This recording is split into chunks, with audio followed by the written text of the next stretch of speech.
Bismillahirrahmanirrahim. Assalamualaikum warahmatullahi wabarakatuh. Waalaikumsalam warahmatullahi. Salam kedaulatan rakyat. Salam.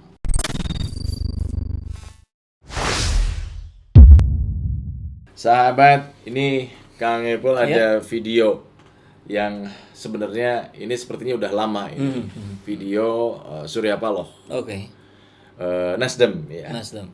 Jadi dalam video itu Surya Paloh mengatakan bahwa negara ini negara apa ya, super liberal atau kalau nggak salah ya. Jadi wah agak kaget juga ini. Surya Paloh mengatakan seperti itu. Apa ini yang mendasari bahwa negara ini super liberal gitu? Kalau liberal aja kan ya oke lah, ini super. Ya. Ketika kita berkompetisi semuanya wani piro. Tapi praktek yang saya tahu, money is power. Bukan akhlak, bukan kepribadian, bukan attitude, bukan juga ilmu pengetahuan. Above all, money is power.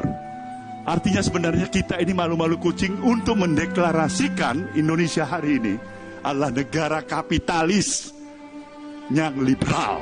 Itulah Indonesia hari ini.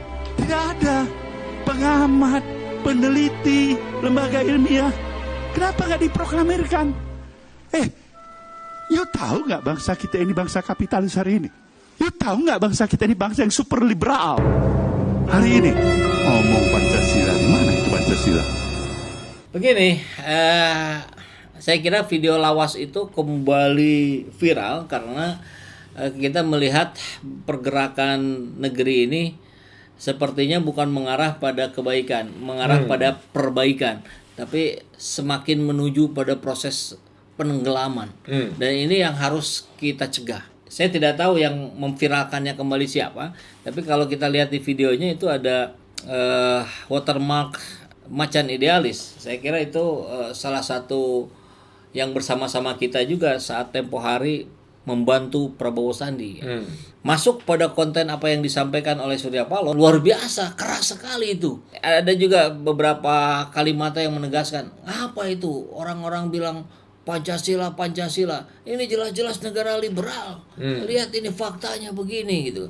Bahkan di ujungnya yang tadi itu, bahkan super liberal. Wow, kalau Amerika itu negara liberal, dengan bahasa Surya Paloh Indonesia lebih lagi dari Amerika gitu. Tapi tampilannya Pancasila. Iya. Faktanya lebih dari Amerika. Nah, ini disampaikan bukan oleh seorang pengamat, disampaikan bukan oleh seorang akademisi, tapi pelaku utama perpolitikan, yaitu partai politik, ketua partai Nasdem. Ini keras sekali. Dan kalau kita kaitkan, saya kira ada video lain juga kan Kang ya, kita kaitkan dengan videonya Rizal Ramli, itu menarik juga tuh. Betul, kita saksikan dulu ya. Kenapa saya katakan demokrasi kriminal? 22 dari 34 gubernur masuk penjara. 128 wali kota bupati masuk penjara. Itu kan bukan oknum, sistem. Karena seandainya Pak Karni mau maju jadi gubernur, kan mesti bayar upeti sama partai supaya 20%. Buat gubernur itu upetinya 100 sampai 300 miliar. Bupati upetinya antara 60 miliar kira-kira. Nah, rata-rata calon kan nggak punya uang. Akhirnya minta tolong sama bandar atau cukong. Sebagai gantinya, cukong ini minta konsesi hutan, minta konsesi tambang, minta izin IMB. Inilah yang bikin rusak Indonesia.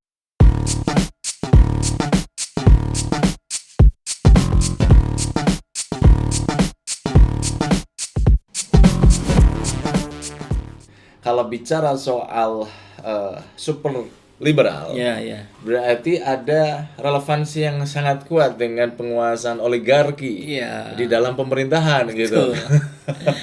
Itu kan seperti yang hukum rimba ya, siapa yang paling kuat, siapa yang paling mampu mengatur, maka dia pemimpinnya. Dan yang luar biasa juga lugasnya ya, kita lihat Rizal Ramli itu di potongan podcastnya Karni Ilyas Club di YouTube-nya Karni Ilyas. Mengerikan sekali, walaupun kita tahu betul sebetulnya transaksi money politik itu akan selalu ada di level manapun, tapi Rizal Ramli dengan begitu lugas menyampaikan sampai ke detail angkanya. Mau jadi bupati setor 60 miliar, mau jadi gubernur setor sekian ratus miliar. Wow, mau dibawa kemana negeri ini? Kalau modal politiknya saja sudah begitu besar, itu baru setor loh, belum biaya kampanye, belum amplop untuk ketika masuk ke kantong-kantong suara gitu. Bisa 3 sampai 10 kali lipat gitu. Saya jadi ingat, Kang, ada yang betulnya pernah minta bantuan ke saya, caleg yang sekarang sudah jadi anggota legislatif DPR Pusat, tidak perlu disebutkan nama dan partainya.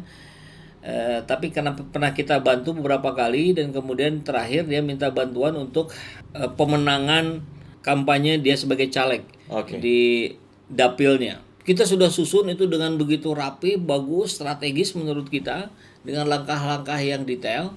Ternyata pas dia lihat proposal kita, kok nggak ada ini ya, nggak ada amplop buat buat di dapil yang dituju ya. Akhirnya singkat cerita itu setelah kita berapa dialog, proposal kita ditutup, tidak dipakai. Yang dia pakai, dia keluarin uang berapa puluh miliar hanya untuk menjadi caleg gitu. Secara rutin saja dibuat skemanya, ini wilayahnya, nanti tiap masuk ke situ amplop, dia ketemu tokoh orangnya, calegnya itu, dia bicara ngomong 10 sampai 20 menit, tinggalkan, sebelum meninggalin bagi-bagi amplop. Gitu aja. Dan sukses itu. Kepilih itu jadi anggota dewan. Luar biasa saya bilang. Jadi teknik, strategi, keilmuan, bahkan survei popularitas, elektabilitas itu sudah nggak kepake itu. Buang saja. Kalau mau dipakai ukurannya dari sebelum ngasih duit sama sekarang ngasih duit. Didasarkan itu saja gitu elektabilitasnya. Dan itu kebukti. Nah, saya kira menjadi sangat wajar apa yang disampaikan oleh Rizal Ramli, kemudian melihat Indonesia ini akan dibawa kemana kalau ini tidak segera diperbaiki. Berarti cara tadi don't try this at home lah ya. Karena nggak barokah itu cara-cara seperti itu. Kemudian kan kalau ada kelanjutannya, terus gimana caranya? Ini kan sudah menjadi sebuah sistem, bukan lagi oknum. Rizal Ramli juga mengatakan begitu. Kalau oknum masih 1-2 itu bisa diberantas gitu. Tapi kalau sudah sistem, ya artinya sistemnya yang harus dirubah kan gitu. Itulah kenapa liberalisme juga akhirnya bisa masuk dari oligarki ini. Iya, oligarki sangat mudah masuk ke situ karena betul-betul difasilitasi, siapapun boleh masuk gitu. Ada tawar menawar di dalamnya kan. Cuman saya secara pribadi menunggu itu. Ya apa yang pernah disampaikan Surya Paloh di video tadi, itu juga disampaikan lagi sekarang oleh Surya Paloh. Justru seharusnya ini momen yang tepat gitu. Kalau memang itu harus disampaikan. Iya, paham. Ya betul. Jadi video itu bukan untuk mengingatkan penguasa hari ini, bukan untuk mengingatkan rakyat, tapi juga untuk mengingatkan Surya Palohnya sendiri atas kalimat-kalimat yang sudah diucapkannya dengan begitu lugas, tegas, dan tentu sebagai seorang tokoh politik senior yang juga cara pemikirannya banyak strategi-strateginya yang membuahkan hasil. Dan Nasdem itu kan terkenal sebagai salah satu partai yang cepat mengambil kesempatan pertama. Ridwan Kamil jadi itu buah pergerakannya Nasdem gitu. Ketika yang lain masih senyap-senyap, dia langsung deklarasi gitu mengusung Ridwan Kamil. Dan itu pun kemungkinan akan terulang pada Anies Baswedan. Kita lihat di bulan depan mungkin sekitar tanggal 17 Junian, kemungkinan besar Nasdem akan juga mendeklarasikan sebagai partai pertama yang mengusung Anies Baswedan.